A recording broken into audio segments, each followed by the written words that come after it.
بسم اللہ الرحمن الرحیم۔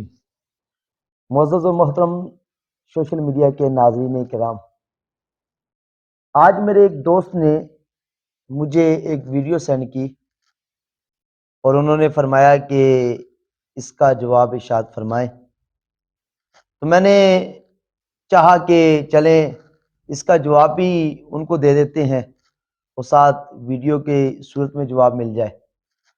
آئیے میں آپ کو پہلے ایک کلپ سناتا ہوں، اسے سنیے اور اس کے بعد انشاءاللہ اس کلپ پر گفتگو کرتے ہیں۔ وہ سنتے نہیں، جس کا اس دنیا سے انتقال ہو گیا، اس دنیا سے چلا گیا، چاہے کوئی بڑا ہے چھوٹا ہے، نبی ولی پیر فقیر شہید امام محدث مفسر فقیہ عالم، جو اس دنیا سے چلا گیا ہے، نہ اس دنیا کا کلام سنتا ہے، نہ پیغام سنتا ہے، نہ سلام سنتا ہے۔ جی سوشل میڈیا کے ناظرین، آپ نے ایک دیوبندی عالم عطولہ بندیالوی کا کلپ سنا ہے۔ یہ کہہ رہا ہے کہ نبی پاک صلی اللہ تعالی علیہ وسلم ولی، کوئی غوث، کوئی کتب، اسی طرح کوئی محدث، کوئی مفسر جو اس دنیا سے چلا گیا، اب وہ سنتا نہیں ہے۔ مجھے یہ نہیں سمجھ آتی کہ ان کو اولیاء سے اور انبیاء سے کیا تکلیف ہے، کیوں یہ بار بار ایسی گفتگو کرتے ہیں کہ جس کے ذریعے یہ ثابت کرنا چاہتے ہیں کہ نبی میں یہ شان نہیں، ولی میں یہ شان نہیں، نبی میں یہ شان نہیں، ولی میں یہ شان نہیں۔ ان کی ساری زندگی گزر گئی، ایسی روایات تلاش کی جائے، ایسی حدیثوں کو تلاش کیا جائے کہ جس کے ذریعے نبی کی شان کم ہو، ولی کی شان کم ہو۔ میں تمہیں کہتا ہوں او عقل کے اندھو، ساری زندگی تمہاری بخاری شریف بخاری شریف بخاری بخاری بخاری کرتے گزر گئی، بخار آیا بخاری نہ پڑھ سکے تم، اسی مسئلے کے اندر تم بخاری پڑھ لیتے کہ کیا مردے سنتے ہیں یا نہیں سنتے، تم بخاری پڑھ لو۔ اور یہ میرے ٹیبل پہ بخاری شریف موجود ہے۔ سوشل میڈیا کے ناظرین، آپ امام بخاری رحمت اللہ علیہ نے جو باب باندھا ہے، اس کو آپ سنیں گے تو آپ کو مزہ آئے گا۔ امام بخاری نے باب باندھا، باب المیت یسمع خفق النعال، اور میں باب اس چیز کے بارے میں کہ مردہ جوتوں کی آہٹ کو بھی سنتا ہے۔ یہ پورا باب باندھا امام بخاری نے کہ مردہ جوتوں کی آہٹ کو بھی سنتا ہے۔ گویا وہابیوں، دیوبندیوں، میں تمہیں کہہ رہا ہوں، اور بالخصوص عطولہ بندیالوی میں تجھے کہہ رہا ہوں کہ مردے سنتے ہیں اور ان کی قبر پہ جانے والوں کی جوتوں کی آواز کو بھی سنتے ہیں۔ یہ امام بخاری کا عقیدہ ہے، اور امام بخاری اس پر پورا باب باندھا ہے۔ اور اس کے تحت حدیث کیا لے کر آئے؟ اس حدیث میں امام بخاری رحمت اللہ علیہ نے جو حدیث نقل کی، یہ حضرت سیدنا انس رضی اللہ تعالی عنہ سے روایت ہے۔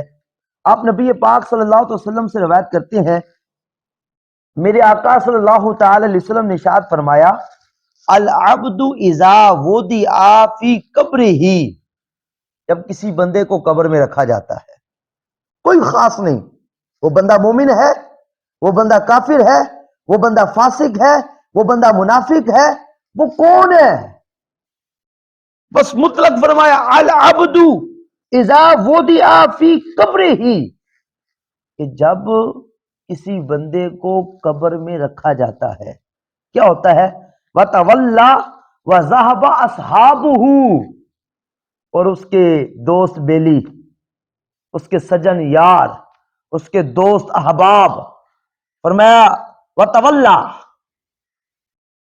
وَذَهَبَ، جب وہ لوٹتے ہیں، وہ جاتے ہیں، تو حَتَّى إِنَّهُ لَيَسْمَعُ قَرْعَ نِعَالِهِمْ، تو میرے آقا نے ارشاد فرمایا مردہ ان کے جوتوں کی آواز کو بھی سنتا ہے. کرا کہتے ہیں، یہ دیکھیے یہ جو آواز کا پیدا ہونا ہے یہ آواز کو کر کہتے ہیں. اتنی خفیف آواز، اتنی آہستہ آواز، جوتوں کی آواز تو ساتھ چلنے والے کو بھی آواز نہیں آتی، بسا اوقات کانوں تک آواز نہیں پہنچتی. لیکن مردہ سرکار علیہ الصلوۃ والسلام نے یہ ایک کم تر چیز کے بارے میں بتایا. میرے آقا جانتے تھے اطولہ بندیالوی جیسی مردے بھی آئیں گے اور اس جیسے لوگ بھی آئیں گے، کم علم لوگ اور بغض مصطفیٰ رکھنے والے اور بغض اولیاء رکھنے والے، یہ لوگ بھی آئیں گے اور یہ اعتراض کریں گے، کہیں گے مردے سنتے نہیں، مردے سنتے نہیں، مردے سنتے نہیں. یہ جملے اس لیے بولتے ہیں تاکہ کوئی یہ عقیدہ نہ رکھے کہ نبی سنتا ہے. یہ جملے اس لیے بولتے ہیں کوئی یہ عقیدہ نہ رکھے کہ اولیاء سنتے ہیں.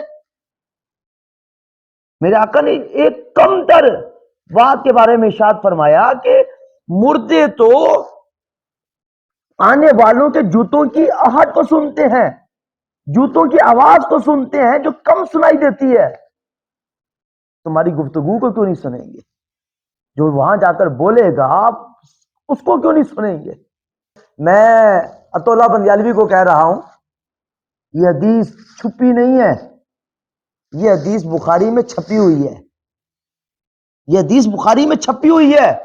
بخاری کرنے سے بخاری نہیں آتی، بخاری پڑھنے سے بخاری آتی ہے. اور ہاں، خالی بخاری پڑھنے سے بھی بخاری نہیں آتی. بخاری پڑھنے کے لیے بھی محبت مصطفیٰ کا چشمہ لگا ہو، عشق مصطفیٰ کا چشمہ لگا ہونا چاہیے، پھر بخاری سمجھ آتی ہے. جامع ترمذی شریف، کیا یہ حدیث جامع ترمذی میں موجود نہیں ہے؟ میرے نبی علیہ الصلوۃ والسلام نے جب قبروں پہ آپ تشریف لے جاتے، قبرستان تشریف لے جاتے تو آپ فرماتے السلام علیکم یا اہل القبور. وہ جاہل بندے، وہ جہلا کی فیکٹری کا مالک، تجھے کس نے کہا ہے؟ میں تجھ سے پوچھتا ہوں، السلام علیکم یا اہل القبور. میرے آقا قبروں والوں کو سلام کر رہے ہیں. اگر قبر والے سنتے نہیں ہیں تو سلام کس کو کیا ہے؟ کس کو سلام کیا ہے؟ میرے آقا صلی اللہ تعالی علیہ وسلم یا کسی بھی نبی کا کوئی فعل، کوئی قول عبث نہیں ہے. اگر مردے سنتے نہیں تو یہ فعل تو عبث ہوا، اور نبی کا کوئی فعل عبث نہیں ہوتا. اور میرے آقا کا نے ارشاد فرمایا نبی کا کوئی قول بھی عبث نہیں ہوتا. اور میرے آقا نے فرمایا السلام علیکم یا اہل القبور، اے قبروں والو تم پر سلام ہو. سلام کیا. قبر والے سنتے ہیں تو تب میرے آقا صلی اللہ علیہ وسلم نے ان کو سلام کیا. اچھا، ایک اور بات قرآن مجید فرقان حمید کے اندر موجود ہے، بالکل واضح طور پر حضرت عیسیٰ علیہ السلام اللہ کے حکم سے مردوں کو زندہ کرتے تھے. کیسے زندہ کرتے تھے؟ قم بیزنی، کیسے زندہ کرتے تھے؟ قم بیزن اللہ، اللہ کے حکم سے کھڑے ہو جاؤ. یہ کم کا میں نہیں ہوتا تو کھڑا ہو. یہ کس کو کہہ رہے ہیں؟ ایک مردے کو؟ وہ تو سنتا ہی نہیں ہے.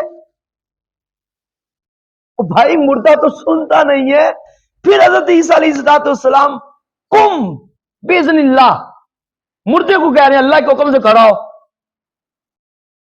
مردہ کیسے کھڑا ہو جاتا؟ وہ تو سنتا ہی نہیں ہے. ہوش کرو، پڑھو قرآن، پڑھو حدیث. سرکار علیہ الصلوۃ والسلام کی ذات میں عیب نکالنے کے لیے نہیں، اولیاء اللہ کی مقدس ذوات میں عیب نکالنے کے لیے نہیں، بلکہ ان کی شان و عظمت کے لیے. تو تمہیں پتہ چلے گا قرآن میں، حدیث میں کہاں کہاں کس کس انداز میں مصطفیٰ جان رحمت صلی اللہ تعالی علیہ وسلم اور میرے مصطفیٰ جان رحمت کے ساری امت کے اولیاء کی کیسے شان و عظمت کو بیان کیا. اللہ تعالی ہمیں عمل کرنے کی توفیق عطا فرمائے.